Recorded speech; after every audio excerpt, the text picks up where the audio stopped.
ടാറ്റയുടെ ഏറ്റവും പുതിയ പഞ്ചിന്റെ ഫേസ് ലിഫ്റ്റിൽ എനിക്ക് ഏറ്റവും വാല്യൂ ഫോർ മണി ആയിട്ട് തോന്നിയ ഒരു വേരിയന്റ് ആണ് ഈ ഒരു അഡ്വഞ്ചർ വേരിയന്റ്. ഇതിൽ മെയിനായിട്ട് 360 ഡിഗ്രി ക്യാമറ വരുന്നുണ്ട്. ടയർ സൈസ് വരുന്നത് 15 അത് ഹൈപ്പർ സ്റ്റൈൽ വീൽസോടുകൂടിയാണ് വരുന്നത്. അത് നമുക്ക് ഒറ്റ നോട്ടത്തിൽ അലോയ്സ് ആയിട്ട് തോന്നും. പിന്നെ ഹെഡ് ലാംപ്സ് നമുക്ക് ബേസ് വേരിയന്റ് തൊട്ട് LED ആണ് കൊടുത്തേക്കുന്നത്.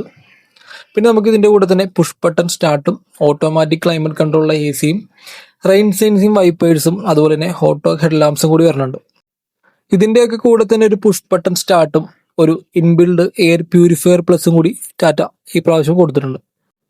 ഇതൊക്കെ കൂടാതെ തന്നെ നമുക്ക് ബേസ് വേരിയന്റ് എടുത്താലും സേഫ്റ്റി ഫീച്ചറായിട്ട് 6 എയർ ബാഗ് സ്റ്റാൻഡേർഡ് ആയിട്ട് അവർ കൊടുത്തിട്ടുണ്ട്.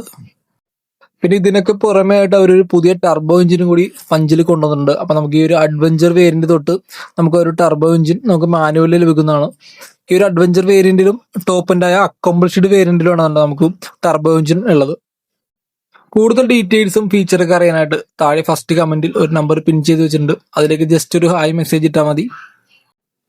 ഈ ഒരു സെഗ്മെന്റിൽ നിങ്ങൾക്ക് അഫോർഡബിൾ ആയിട്ട് വാങ്ങാൻ പറ്റിയ ഏറ്റവും ബെസ്റ്റ് കാറാണ് ടാറ്റ പഞ്ച്. ചാനൽ ആദ്യമായിട്ട് കാണുന്നവർ സബ്സ്ക്രൈബ് ചെയ്യാൻ മറക്കരുത്. ബൈ.